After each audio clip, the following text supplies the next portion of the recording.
दोस्तों नमस्कार। आपका स्वागत है अपने YouTube चैनल पर। और आज हम लोग पढ़ेंगे एनसीईआरटी जियोग्राफी क्लास 6 चैप्टर 8 जिसका टॉपिक है भारत जलवायु वनस्पति तथा वन प्राणी।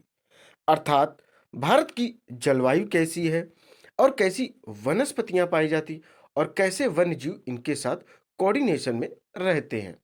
दोस्तों ये class state PCS, UPSC examination, SSC CGL, TST, PST, केंद्रीय विद्यालय, Navodaya Vidyalaya, D triple SB, RO and ARO, even ऐसे सारे एग्जाम्स के लिए इंपॉर्टेंट है जिसमें यह टॉपिक आता है। या यूं कहें ऐसे सारे एग्जाम्स के लिए इंपॉर्टेंट है जिसमें दोस्तों जीएस आती है। और दोस्तों क्लास स्टार्ट करने से पहले 4 लाइनें आप लोगों के लिए जो कि बहुत अधिक इंपॉर्टेंट है। देखिए दोस्तों क्या हैं ये 4 लाइनें। संघर्ष में आदमी अकेला होता है, संघर्ष में आदमी अकेला होता है, सफलता में दुनिया उसके साथ होती है। जिस जिस पर ये जग हंसा है, जिस जिस पर ये जग हंसा है, उसी ने इतिहास रचा है। तो आइए दोस्तों अब स्टार्ट करते हैं अपनी क्लास को। देखिए दोस्तों क्लास है क्या अपनी, और देखिए थे भारत जलवायु वनस्पति तथा वन प्राणी। आप मौसम के बारे में प्रतिदिन समाचार पत्रों में पढ़ते हैं।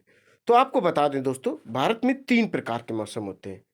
एक तो ठंडी होती है, दूसरा गर्मी और तीसरी बरसात। ये हो गए भारत के मौसम। और आपको जानकारी के लिए बता दें कि जो भारत है इसके मध्य से एक काल्पनिक रेखा गुजरती है जिसे कहते हैं कर्क रेखा, जो लगभग भारत को बराबर 2 हिस्सों में बांटती है। यह भारत के 8 राज्यों से होकर गुजरती है। तो जो हमको पढ़ना है चैप्टर, उसके पहले एक बार देख लेते हैं क्या क्या पढ़ना है। देखिए मौसम से संबंधित पढ़ना है, शीत ऋतु, ग्रीष्म ऋतु, इनके बारे में पढ़ना है। दक्षिण पश्चिम मानसून या वर्षा का मौसम के बारे में पढ़ना कि किस मौसम में भारत में वर्षा स्टार्ट हो जाती है और कब तक वह उत्तर भारत तक आ जाती है। मानसून के लौटने का मौसम या शरद ऋतु में आपने कभी कभी देखा होगा वर्षा होती, वो किस कारण होती, उन पर भी आज हम लोग चर्चा करेंगे। देखिए दोस्तों क्या है, प्राकृतिक वनस्पति के बारे में पढ़ेंगे, पेड़ पौधों के बारे में जानकारी भी प्राप्त करेंगे। हमें वनों की क्यों जरूरत है, अगर वन ना हो पृथ्वी पर तो क्या समस्या है, तो इसके बारे में भी डिस्कशन करेंगे। और आगे देखते हैं दोस्तों, ये चित्र देखिए, इसमें क्या है, मिट्टी को बांधना, किस तरीके से मिट्टी को सुरक्षित रख सकते हैं और हम अपने भोजन के लिए, अपने फूड के लिए किस तरीके से किन पर निर्भर हैं। स्पेशली देखा जाए प्रत्यक्ष और अप्रत्यक्ष रूप से जो भी हम खाना खाते हैं डायरेक्ट इनडायरेक्ट वे से, वो हमें प्लांट से ही प्राप्त होता है, अर्थात पेड़ों से ही प्राप्त होता है। तो देखिए वन प्राणियों के बारे में पढ़ेंगे, राष्ट्रीय पशु या राष्ट्रीय पक्षी क्या है इनके बारे में भी जानेंगे। इस चित्र में आप देख पा रहे हो कि विभिन्न प्रकार के जानवर दिखाए गए, इनके बारे में भी डिस्कशन करेंगे। अब इसमें आपको एक दिख रहा होगा न्यूज़पेपर की कटिंग है, लार्ज स्केल पोचिंग एलेक्ट इन सिमलीपाल रिजर्व, इसके बारे में भी थोड़ी बहुत डिस्कशन दोस्तों करेंगे। तो इतनी चीजें हम लोगों को इस चैप्टर में पढ़नी है। तो एक चीज आप लोग समझ गए होंगे कि जो भारत की जलवायु है दोस्तों, जो कर्क रेखा के दक्षिण में है अर्थात विषुवत रेखा की ओर, वहां मौसम समान रहता है। जैसे आप मौसम समान की स्टार्ट करते हैं, जैसे महाराष्ट्र हुआ, केरल, कर्नाटक, तमिलनाडु, गोवा, आंध्र प्रदेश, उड़ीसा, इनमें मौसम कैसा है, इनमें मौसम लगभग समान रहता है। उड़ीसा के नीचे आंध्रा तक आप समझ सकते हैं, मौसम कैसा रहता है, समान रहता है। और 9 तटीय राज्य हैं, कितने, 9 तटीय राज्य हैं भारत में। तो अब हम अपने टॉपिक को स्टार्ट करते हैं। आप मौसम के बारे में प्रतिदिन पेपर में पढ़ते हैं, न्यूज़पेपर में आप पढ़ते रहते हैं कि आज हाईएस्ट 25 सेल्सियस टेम्परेचर रहेगा, लोएस्ट 9 सेल्सियस रहेगा। ये दोस्तों सर्दियों का रहा। गर्मियों में क्या होता, हाईएस्ट 47 सेल्सियस तक टेम्परेचर जाएगा, लोएस्ट जाएगा 40 तक। तो ये गर्मी के मौसम की जानकारी हो गई। तथा आप टीवी वगैरह में भी देखते हैं अथवा दूसरों को इस संबंध में बात करते हुए भी आप सुनते होंगे। आप जानते हैं कि मौसम वायुमंडल में दिन प्रतिदिन होने वाला परिवर्तन है।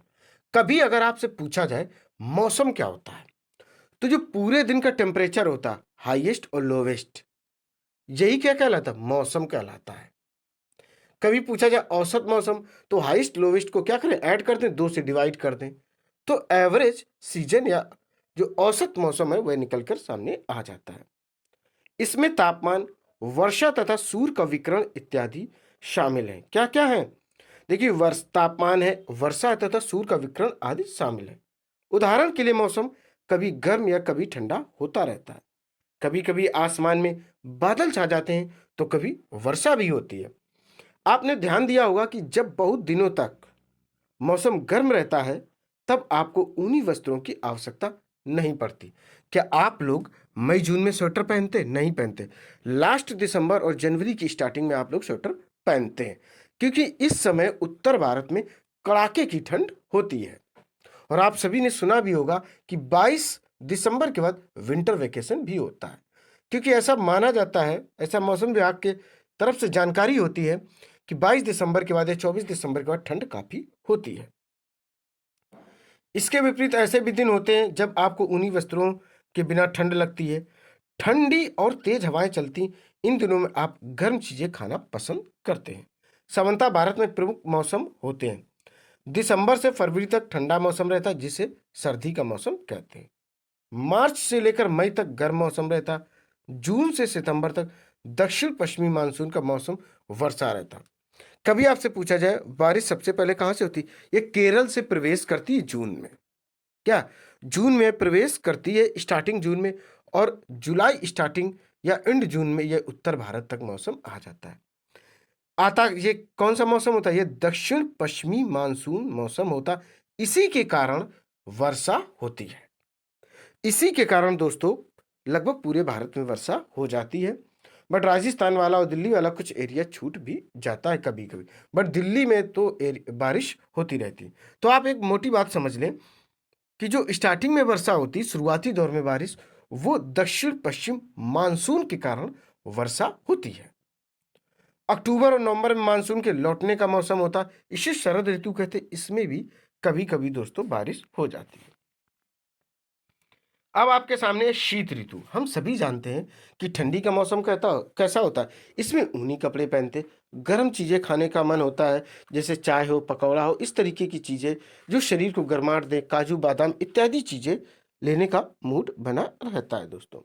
तो देखिए, ठंडे मौसम में सूर्य की सीधी किरणें नहीं पड़ती हैं, जिसके परिणाम स्वरूप उत्तर भारत का तापमान कम हो जाता है।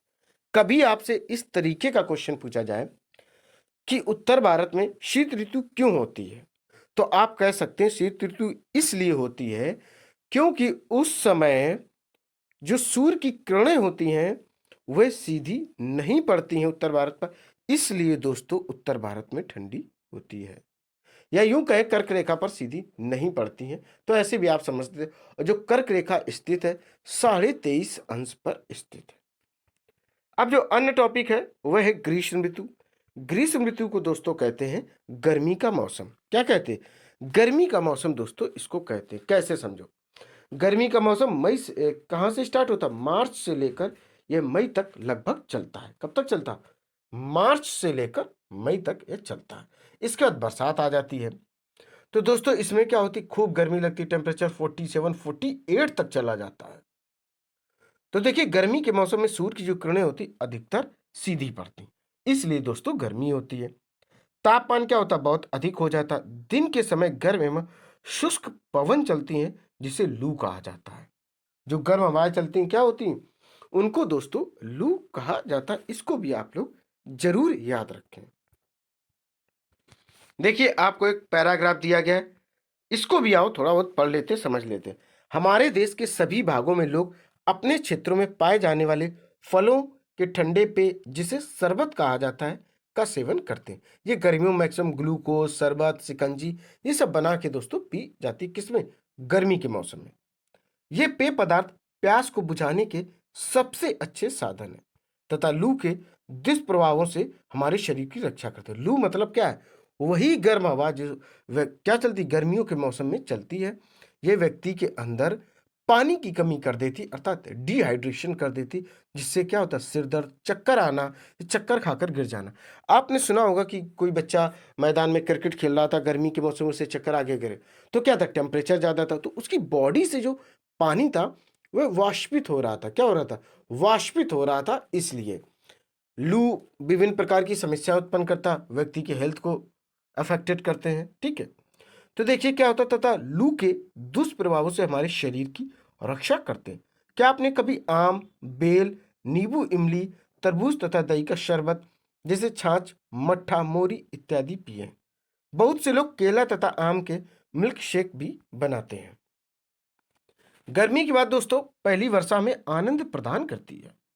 हमारी सभी भाषाओं में वर्षा पर गीत हैं, वे सुनने में बड़े अच्छे लगते हैं तथा हमें आनंदित भी करते हैं। वर्षा के दो गानों को याद करें तथा एक साथ, हाँ गाने दोस्तों आप लोग खुद याद करें। देखिए दोस्तों, यह रहा सूर्य देवता दिख रहे हैं, यह देखिए बारिश हो रही और यह छतरी है। अब लोग जो अपना इंपॉर्टेंट टॉपिक है दोस्तों, वह है दक्षिण पश्चिम मानसून या वर्षा का मौसम। आपको अभी हमने बताया था, जो भारत में वर्षा होती स्टार्टिंग तौर पे मई से या जून में स्टार्टिंग हो जाती है, स्पेशली केरल राज्य से होती है दोस्तों, वह दक्षिण पश्चिम मानसून से ही बारिश यहाँ पर होती है। किसकी वजह से होती है, दक्षिण पश्चिम मानसून की वजह से यहाँ पर बारिश दोस्तों होती है।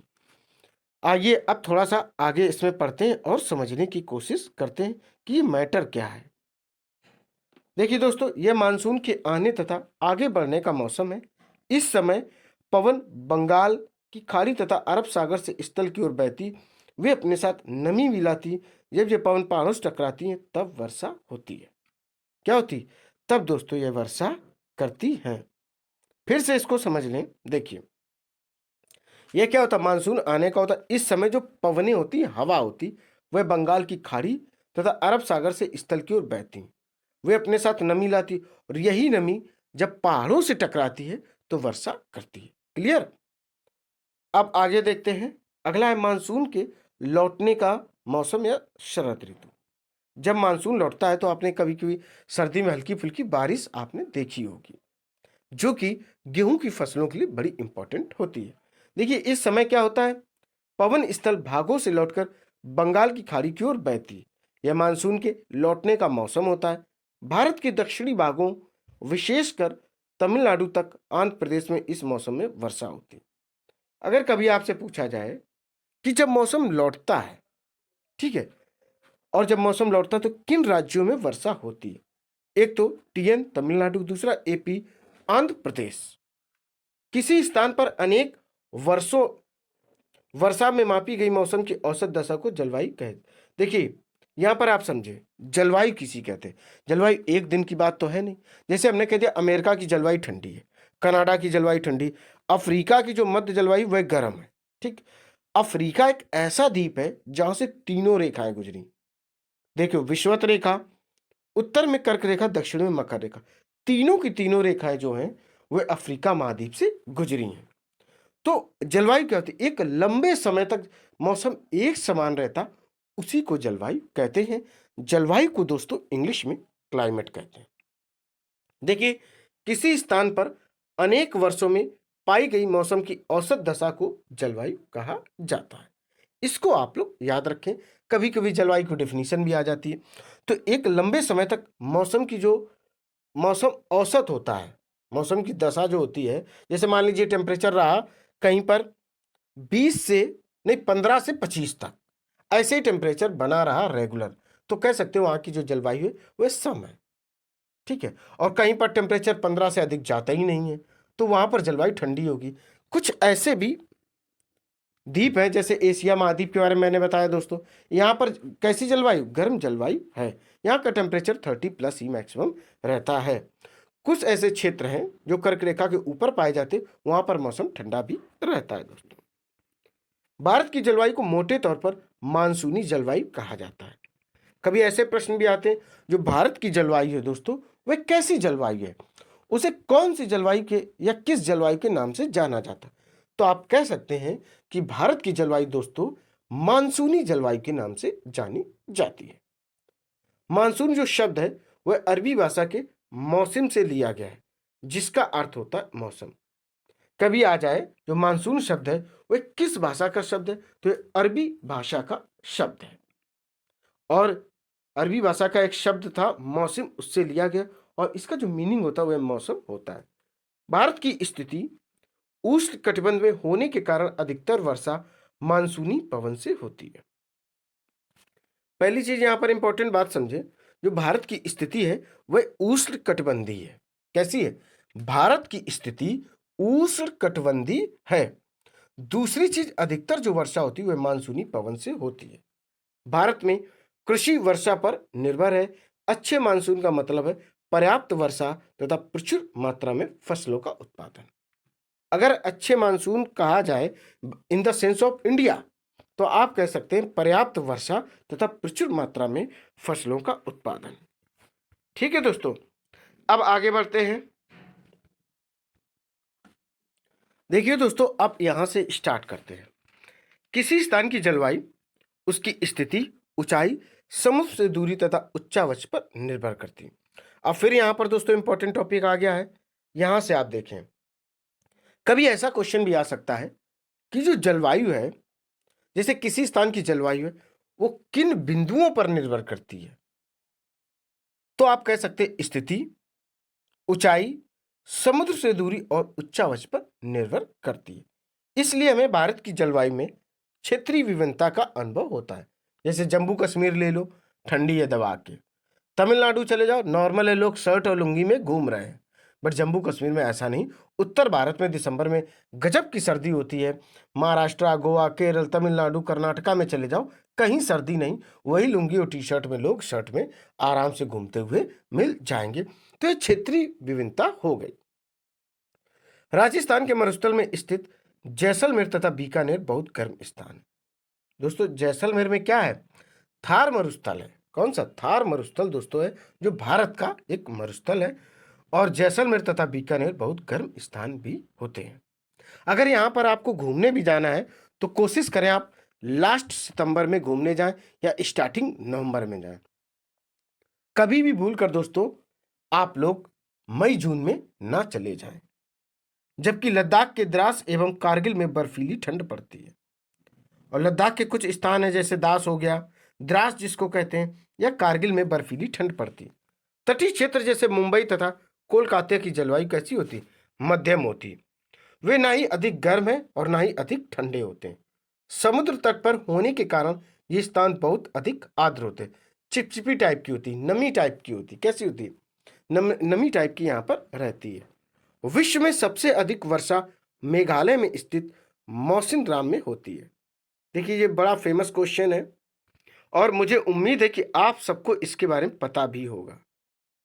आपने बचपन से पढ़ा होगा दोस्तों कि सबसे अधिक वर्षा विश्व में किस स्थान पर होती? तो भारत का राज्य है दोस्तों मेघालय, जो कि एक पूर्वी राज्य है जिसकी राजधानी शिलोंग है। यहाँ पर एक स्थान है मौसिनराम, जहां पर सबसे अधिक वर्षा होती है। जबकि किसी किसी वर्ष राजस्थान के जैसलमेर में वर्षा होती नहीं है। अर्थात जो जैसलमेर जिला है जहां पर थार मरुस्थल है, वहां पर कभी पूरा वर्ष निकल जाता और बारिश बिल्कुल भी दोस्तों नहीं होती है।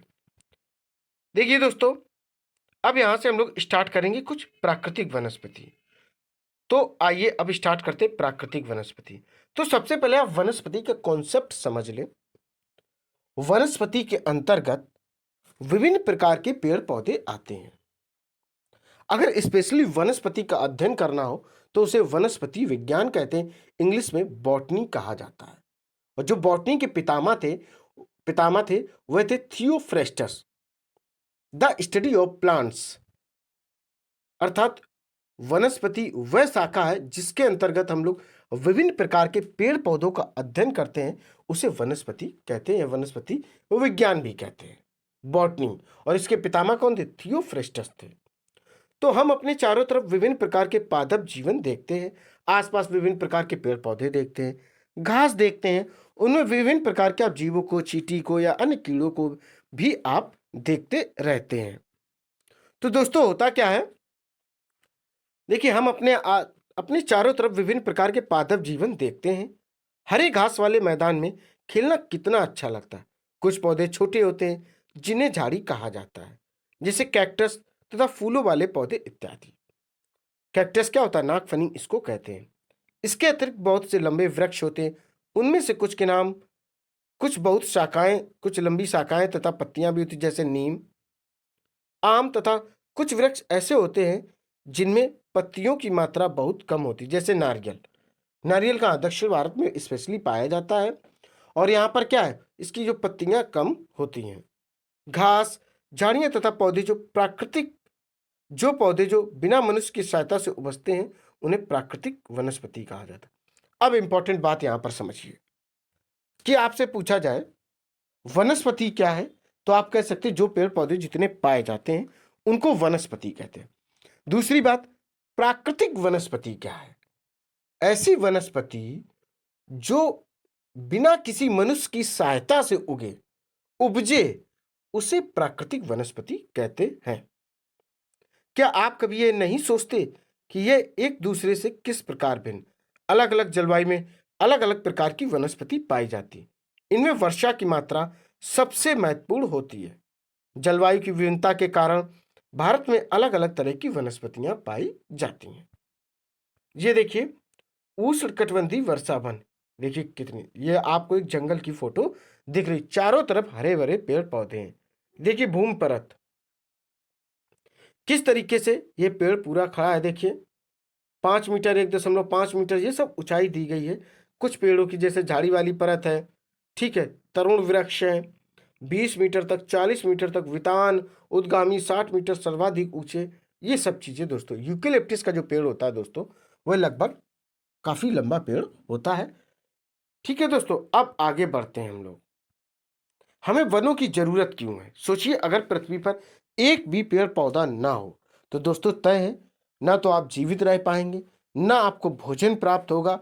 मनुष्य जाति क्या, इवन पृथ्वी पर सारे जीवों का अंत निश्चित है।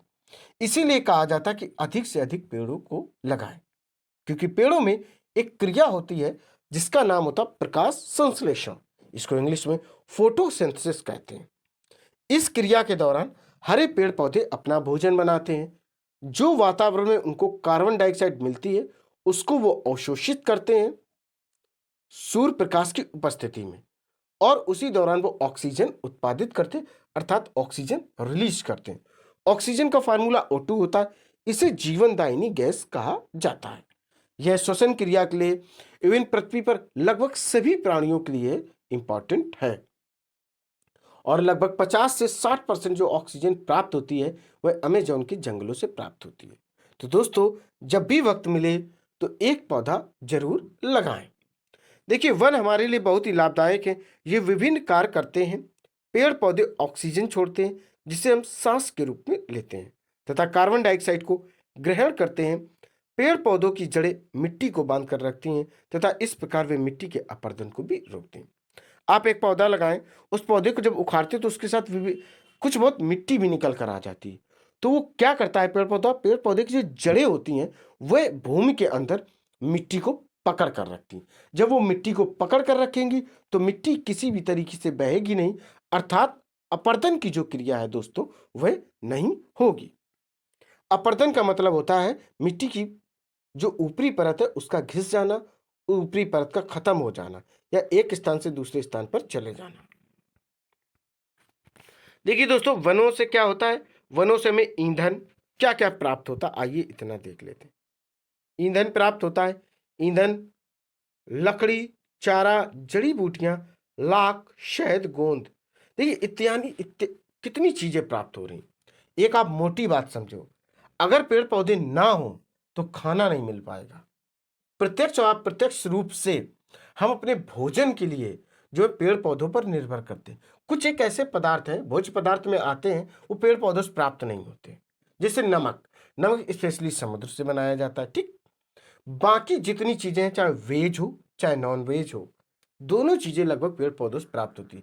जैसे कोई कह सकता है कि नहीं चिकन, तो चिकन दोस्तों दाना खाता, वह दाना कहां से आता? पेड़ पौधों से ही प्राप्त होता है। बाकी अनाज, गेहूं, चावल, दाल, जो कुछ आप खाते हैं सब कुछ पेड़ पौधों से ही प्राप्त होता है।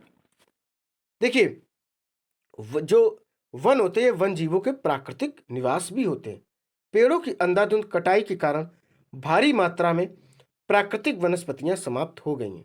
हमें अधिक पौधे लगाने चाहिए, जो पेड़ बचे हैं उनकी रक्षा भी करनी चाहिए।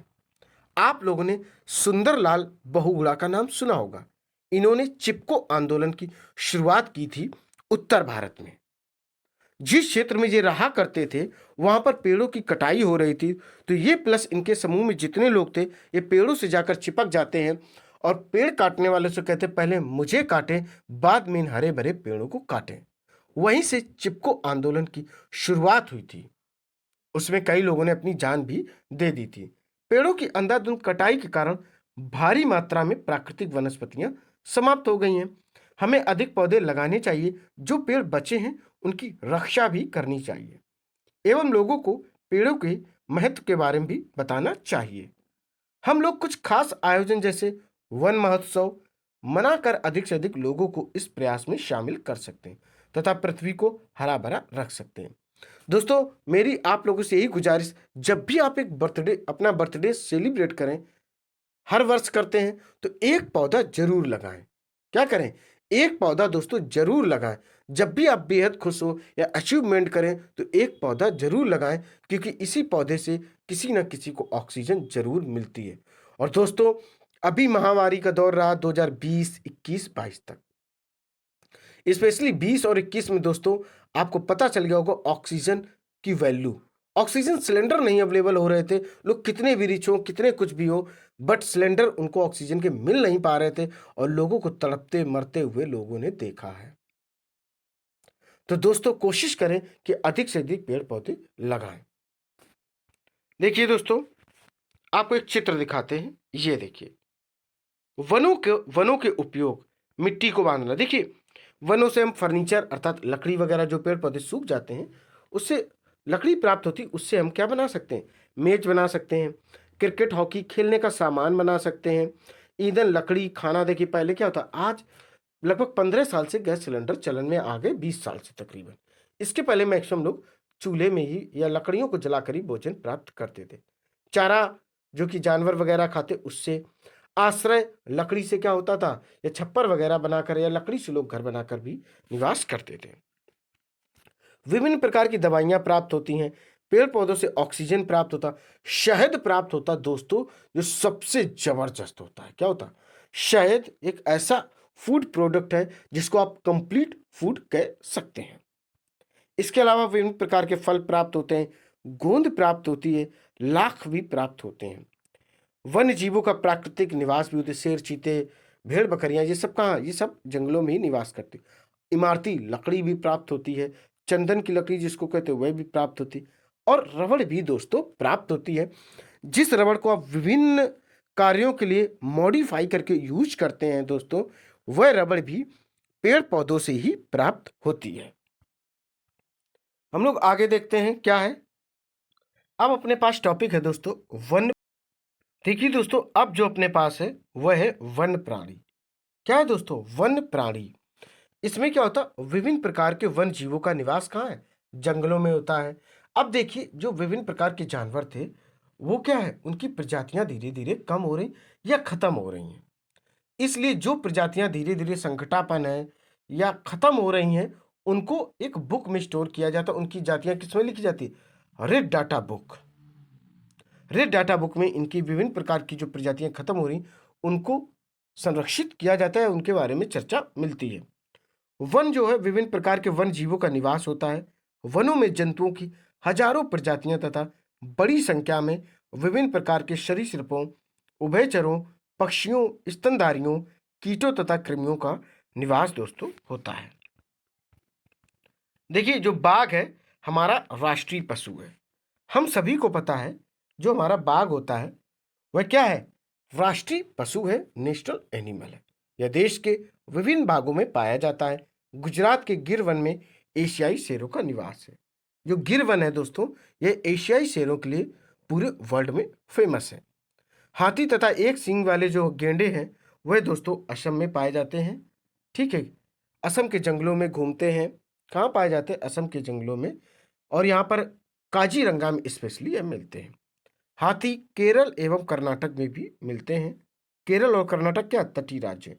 ऊंट भारत के रेगिस्तान तथा देखिए, ऊंट कहाँ है? भारत के रेगिस्तान में पाया जाता, अर्थात क्षेत्रफल की दृष्टि से जो सबसे बड़ा राज्य है वह राजस्थान है, और उसकी राजधानी क्या है? जयपुर है, जिसको कि पिंक सिटी कहा जाता है। वहीं पर ऊंट पाए जाते हैं। जंगली जो गधे हैं वे कच्छ के रण में पाए जाते हैं, जो कि गुजरात में है।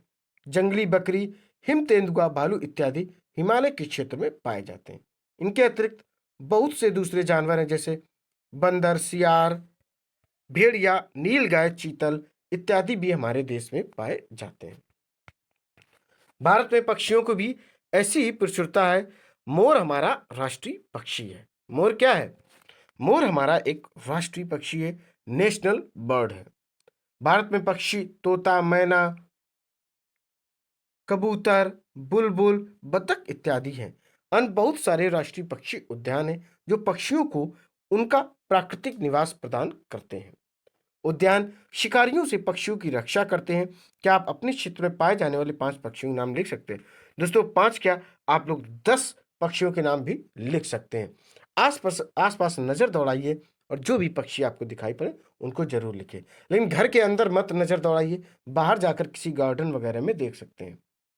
भारत में सांपों की सैकड़ों प्रजातियां पाई जाती, उनमें कोबरा एवं करायत फेमस है। देखो दोस्तों, यही प्रमुख भी है और यही सबसे ज्यादा जहरीले हैं, कोबरा और करैत। करैत स्पेशली घरों में पाया जाता है, ध्यान रखिएगा। वनों के कटने तथा जानवरों के शिकार के कारण भारत में पाए जाने वाले वन्य जीवों की प्रजातियां तेजी से घट रही हैं। बहुत सी प्रजातियां तो समाप्त भी हो चुकी हैं। उनको बचाने के लिए बहुत से नेशनल पार्क, पशु विहार तथा जीव मंडल आरक्षित क्षेत्र स्थापित किए गए हैं। सरकार ने हाथियों तथा बाघों को बचाने के लिए बाघ परियोजना एवं हस्ती परियोजना जैसी परियोजनाओं को भी स्टार्ट किया है। क्या आप भारत के कुछ पशु विहारों के नाम बता सकते हैं? बिल्कुल दोस्तों, आप ढूंढ सकते हैं और उनको मैप में देखें। अगर ना पता चले तो आप कमेंट्स में बताइए, हम आपको सभी बता देंगे। मध्य प्रदेश में आपको बता दें जानकारी के लिए सबसे अधिक है। ये देखिए, एक चित्र में आपको टाइगर दिख रहा होगा, हाथी दिख रहा होगा, कुछ लोग सवारी करते हुए हाथी दिख रहे हैं, गेंडा भी दिख रहा है, ठीक है, बाघ भी है, भेड़िया भी है, विभिन्न प्रकार के जानवर इस चित्र में आप देख पा रहे होंगे। आप वन जीवों के संरक्षण में भी अपना हाथ बटा सकते हैं। आप जानवरों के शरीर के विभिन्न अंगों जैसे हड्डी, सींग तथा पंख से बने पदार्थों को खरीदने से इनकार कर सकते हैं। आप देखो दोस्तों, मुद्दे की बात यहां से, ये जानवर क्यों कम हो रहे हैं?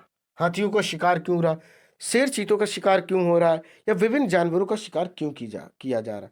गेंडे का शिकार हो रहा है क्योंकि इनसे जो जैसे दांत निकाले जाते, इनकी खाल हो गई या इनके पंख वगैरह हो गए, इन सब चीजों से विभिन्न प्रकार की चीजें बनाई जाती हैं, फिर उनको बेचा जाता और लोग उनको खरीदते हैं। तो अगर आपको लगता है कि आप इनकी रक्षा कर सकते, बचा सकते, तो जैसे हड्डी या सींग तथा पंख से बने पदार्थों को खरीदने सीधा मना कर दें।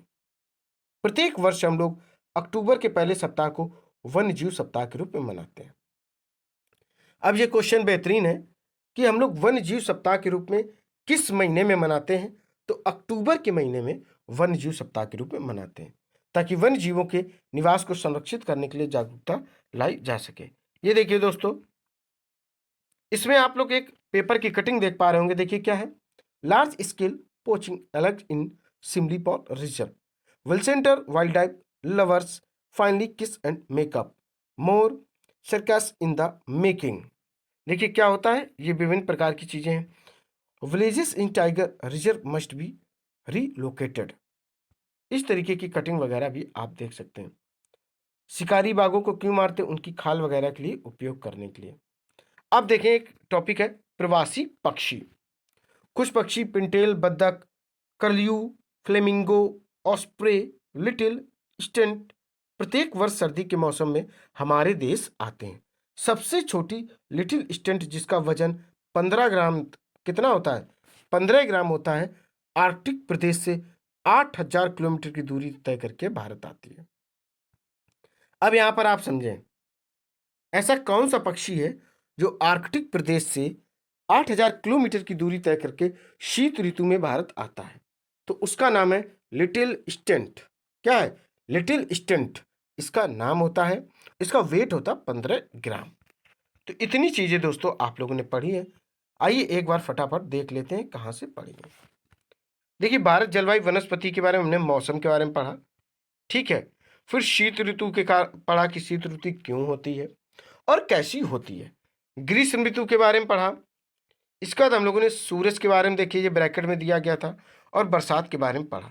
दक्षिण पश्चिम मानसून या वर्षा के मौसम के बारे में भी जानकारी प्राप्त की। मानसून के लौटने का मौसम या शरद ऋतु के बारे में भी हम लोगों ने जानकारी प्राप्त की। फिर जलवायु किस किस पर निर्भर करती है इसके बारे में भी हमने पढ़ा। सबसे अधिक वर्षा कहाँ होती है इसके बारे में भी पढ़ा। प्राकृतिक वनस्पति क्या होती है और वनस्पति क्या होती है, दोनों के बारे में हम लोगों ने पढ़ा। फिर इसके बाद हम लोगों ने पढ़ा कि हमें वनों की क्यों जरूरत है और वनों से क्या क्या प्राप्त होता है, इसके बारे में भी हम लोगों ने पढ़ा है। इसके देखिए, एक पेड़ है और इस पेड़ से हमें कितनी सारी चीजें प्राप्त होती हैं, इस चित्र के माध्यम से आप लोग भली भांति दोस्तों समझ पाए होंगे। फिर वन्य प्राणी है, फिर राष्ट्रीय पशु, राष्ट्रीय पक्षी, इनके बारे में भी दोस्तों हम लोगों ने पढ़ा। देखिए दोस्तों, फिर हम लोगों ने एक चित्र देखा जिसमें विभिन्न प्रकार के जानवर हैं। फिर हम लोगों ने एक पेपर की कटिंग देखी जिसमें टाइगर के रिजर्व करने के लिए विभिन्न प्रकार की चीज़ों के बारे में बताया गया। फिर प्रवासी पक्षी के बारे में पढ़ा। इसमें एक लिटिल स्टंट के बारे में पढ़ा जो कि काफ़ी दूर अर्थात आर्कटिक प्रदेश से 8000 किलोमीटर की दूरी तय कर आता है। दोस्तों, क्लास तो कंप्लीट होती है। उम्मीद है आपको क्लास पसंद आई होगी। आपको लगातार एनसीईआरटी की क्लासेस मिलती रहेंगी। बट दोस्तों, सपोर्ट करें, क्लास को लाइक करें, शेयर करें और मेरे चैनल को सब्सक्राइब करें। दोस्तों, जय हिंद, जय भारत।